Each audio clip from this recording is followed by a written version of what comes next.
ओम शांति। आज प्यारे मीठे बाबा की मुरली मंथन की डेट है 10 मई 2022। तो मीठे मीठे बाबा अपने बच्चों से कह रहे हैं कि बाबा आए हैं तुम्हें श्रेष्ठ मत देकर सदा के लिए सुखी शांत बनाने। उनकी मत पर चलो, रूहानी पढ़ाई पढ़ो और पढ़ाओ तो एवर हेल्दी वेल्दी बन जाओगे। क्या कहा भगवान ने कि भगवान हमें ये श्रेष्ठ मत, ये मुरली देकर हमें सदा के लिए सुखी और शांत चित्त बनाते हैं। तो हमें उनकी मत पर चलना है, क्योंकि अपनी मन मत और परमत पर चलकर तो हम अपना बेड़ा गर्क ही करते हैं। तो अब हमारी आत्मा पढ़ रही है, आत्मिक पढ़ाई पढ़ो और पढ़ाना भी है तो सभी को एवर हेल्दी वेल्दी बनाना है, खुद को भी और सबको। तो परिवर्तन से नहीं डरना है, क्योंकि परिवर्तन हम अपने आप को हेल्दी वेल्दी बना रहे हैं। इसके पहले अनहेल्दी थे, अनवेल्दी थे। हाँ चलिए, धन वैभव है भी, लेकिन क्या मन का सुख शांति का धन था? नहीं। तो अब भगवान हमसे परिवर्तन करा रहे हैं। तो कहते हैं ना, परिवर्तन से मत डरो। अगर आप कुछ अच्छा खो सकते हो तो आप उससे भी बहुत अच्छा पा भी सकते हो। वक्त से लड़कर जो नसीब बदल दे, इंसान वही है जो अपनी तकदीर बदल दे। कल क्या होगा कभी मत सोचो, क्या पता कल वक्त खुद आपकी तस्वीर बदल दे। मिले हुए समय को ही अच्छा बनाओ। अगर अच्छे समय की राह देखेंगे तो पूरा जीवन भी कम पड़ जाएगा।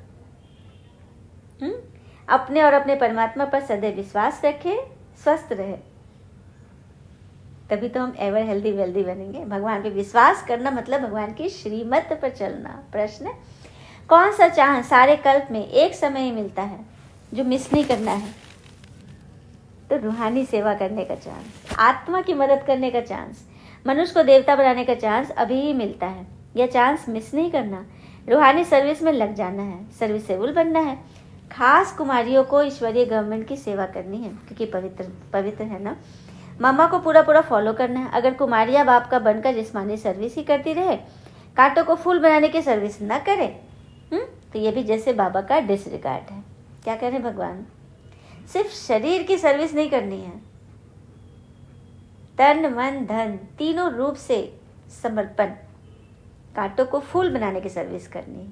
ठीक है, क्योंकि कांटों को फूल बनाएंगे मतलब किसी के अंदर मन में कोई दर्द है, हाँ कोई बहुत ज़्यादा मतलब हलचल है, मतलब किसी को है ना कि रोड पे सीधे मुंह जाएगा ही नहीं, साइड सीन देखना ही देखना है, और फिर थकेगा, मुंझेगा, क्वेश्चन करेगा, फलाना ऐसा है वैसा क्यों नहीं। तो ये क्या है? ये सब कांटे ही तो है। तो एक किसान के घर में एक दिन उसका कोई परिचित मिलने आया। उस समय वह घर पर नहीं था। उसकी पत्नी ने कहा कि वह खेत पर गए हैं, मैं बच्चे को बुलाने के लिए भेजती हूँ, तब तक आप इंतजार करें। कुछ देर में किसान खेत से अपने घर आ पहुंचा। उसके साथ साथ उसका पालतू कुत्ता भी आया। कुत्ता एकदम जोरों से हाँफ रहा था। उसकी हालत देखकर मिलने आए व्यक्ति ने किसान से पूछा, क्या तुम्हारा खेत बहुत दूर है क्या? किसान ने कहा, नहीं तो पास ही में है। लेकिन आप ऐसा क्यों पूछ रहे? तो उस व्यक्ति ने कहा, मुझे यह देखकर आश्चर्य हो रहा है कि तुम और तुम्हारा कुत्ता दोनों साथ साथ आए, लेकिन तुम्हारे चेहरे पर रंच मात्र भी थकान नहीं है, जबकि कुत्ता बुरी तरह से हाँफ रहा है। किसान ने हंसते हुए कहा, मैं और कुत्ता एक ही रास्ते से साथ साथ ही घर आए हैं। मेरा खेत भी कोई बहुत दूर नहीं है, मैं थका नहीं हूँ, लेकिन मेरा कुत्ता थक गया। इसका कारण है कि मैं सीधे रास्ते से चलकर घर आया हूँ, मगर मेरा कुत्ता अपनी आदत से मजबूर है। वह आसपास दूसरे कुत्ते को देखकर उनके पीछे भागते हुए उनको पीछे दौड़ता था, फिर कभी बोलो दौड़ाते थे, फिर दौड़ता भागता मेरे पास वापस आता था, मेरे साथ चलने लगा। फिर जैसे ही उसे फिर कोई कुत्ता नजर आया, वो फिर उसके पीछे दौड़ने लगा। तो अपनी आदत के अनुसार उसका यह क्रम रास्ते भर जारी रहा, इसलिए वह थक गया। तो देखा जाए ना, यही स्थिति आज हर एक इंसान की है। जीवन के लक्ष्य तक पहुंचना यूँ तो कठिन नहीं है, लेकिन राह में मिलने वाले कुत्ते व्यक्ति को उसके जीवन की सीधी और सरल राह से भटका रहे हैं। तो ये राह में मिलने वाले कुत्ते अर्थात परेशानियाँ, प्रॉब्लम्स, या फिर कुछ लोभ जिसमें हम फंस रहे हैं, जिस चीज़ में मेरा मन अटक रहा है, वो हमारे लिए वही है भटकाव, जो हमें भटका रहा है। तो इंसान अपने लक्ष्य से भटक रहा है, और यह भटकाव ही इंसान को थका रहा है। यह लक्ष्य प्राप्ति में सबसे बड़ी बाधा है। हमारी ऊर्जा को रास्ते मिलने वाले जो वेस्ट चीज़ें हैं बर्बाद करते हैं। तो भौंकने दो उनको और लक्ष्य प्राप्ति की दिशा में सीधे बढ़ते रहो, फिर एक न एक दिन मंजिल मिल ही जाएगी। लेकिन इसके चक्कर में उनके चक्कर में पड़ोगे तो थक ही जाओगे। अब सोचना हमको है कि क्या हम किसान की तरह सीधी रास्ते पे चले या फिर उस डैश की तरह, है ना बड़ी बात। तो कभी भी अपने ऊपर बोझ नहीं लादना है, व्यर्थ बातों में नहीं जाना, सीधे सीधे रास्ते चलो ना। तो ये सीधा रास्ता ही है भगवान की श्रीमत। कुछ मत देखो, न दाएं देखो न बाएं देखो। जैसे घोड़े को जब रेस में लगाया जाता है या फिर उसको रथ में डाला जाता है तो उसके दोनों तरफ तक काले पट्टी लगा दिए जाते हैं आँख के दाएं बाएं, ताकि न दाएं देखे न बाएं देखे, सिर्फ सीधा देखे, है ना। गीत है, जाग सजनिया जाग रे नवयुग आया, जाग सजनिया जाग रे। ओम शांति। तो सजनियों को किसने समझाया? कहते हैं साजन आया सजनियों के लिए। कितनी सजनियाँ हैं? एक साजन को इतनी सजनियाँ, बड़ा वंडर है ना। मनुष्य तो कहते हैं कृष्ण को 16,108 सजनियाँ थी, परंतु नहीं, ये कहानी में पता है ना सबको। ये 16,108 रानियाँ का जो कहानी है, इसके पीछे का जो रहस्य है, उसको जो समझेगा ना, वो श्री कृष्ण जी पे कभी कोई लांछन नहीं लगाएगा। क्योंकि इन 16,108 रानियों को एक जादूगर ने अपने तिलस्म में कैद कर लिया था और वो छूट नहीं पा रही थी। तो कृष्ण जी ने उनको छुड़ाया और फिर उनको उनके घर भेज दिया। लेकिन उनके घर वालों ने उनको स्वीकार नहीं किया कि तुम इतना दिन घर से बाहर रह गए, तुम्हारे इस घर में कोई जगह नहीं है। तब श्री कृष्ण जी ने उन्हें नाम दिया, अपना नाम दिया, ताकि वो लोग समाज में इज्जत से रह सके। जबकि कृष्ण जी ने किसी के साथ कोई संबंध नहीं स्थापन किया। ये रहस्य है। तो यहाँ पे जो बोले ना, शिव बाबा एक है, उनकी सजनियाँ एक है, क्योंकि परमात्मा एक है और सभी आत्माएं अनेक है ना। क्षमा एक है, परवाने अनेक है। शिव बाबा भी कहते हैं मुझे तो करोड़ों सजनियाँ हैं, सब सजनियों को मैं अपने साथ स्वीट होम में ले जाऊंगा। सबको चल रहा है ना। सजनिया भी समझती है हमको फिर से बाबा लेने आए, जी बात पर सजनी ठहरी। दिल में है साजन आया, हमको श्रीमत दे श्रृंगार कराने के लिए। मत तो हर एक को देते हैं, पुरुष स्त्री बाप बच्चे को साधु अपने शिष्य को, परंतु इनकी मत तो सबसे न्यारी है। ये बात भी सच है। आज दुनिया में मत तो सभी हर एक को देते हैं ना। पुरुष अपनी स्त्री को देगा, पिता बच्चे को देगा, साधु अपने शिष्य को देगा, परंतु उन सब की मत से न्यारी प्यारी भगवान की मत है। तभी तो उनकी मत को क्या कहते हैं? श्रीमत भागवत। बाकी दुनिया में सभी देते हैं शरीर निर्वाह के लिए। साधु संत आदि सबको तात लगी हुई है शरीर निर्वाह की। सभी एक दो को धनवान बनने की मत देते रहते हैं। हाँ, अच्छे से पढ़ो, ऐसे करो, परंतु वह भी अपने पेट के लिए कितना धन इकट्ठा करते हैं। साधु संत भी ना इकट्ठा, कितने आश्रम में कितने पैसे जमा होते। लेकिन बाबा कहते हैं मुझे तो अपना शरीर नहीं है, मैं अपने पेट के लिए कुछ नहीं करता हूँ, क्योंकि मुझको तो पेट ही नहीं है। निराकार को क्या चाहिए? फिर बाबा बोलते हैं मैं आकर तुमको सब कुछ देता हूँ सदा सुखी बनाने के लिए। तुम एवर हेल्दी वेल्दी बनेंगे। मैं तो एवर हेल्दी बनने का पुरुषार्थ नहीं करता हूँ, मैं तो हूँ अशरीरी। मैं आता ही हूँ तुम बच्चों को सदा सुखी बनाने के लिए। शिव बाबा तो है निराकार। हाँ, वही बात है ना।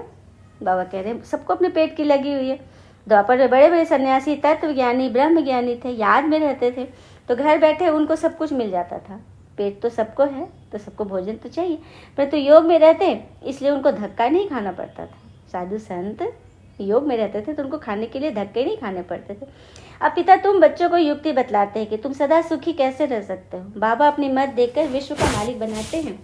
तुम चिरंजीवी रहो, अमर रहो, सबसे अच्छी मत उन्हीं की है।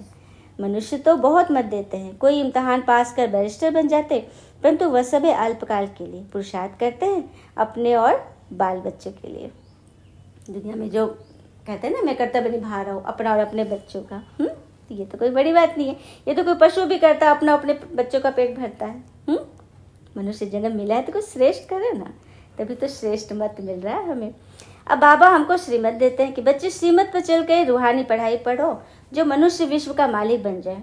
सबको पिता का परिचय दो तो बाप की याद में रहने से एवर हेल्दी वेल्दी बन जाएंगे।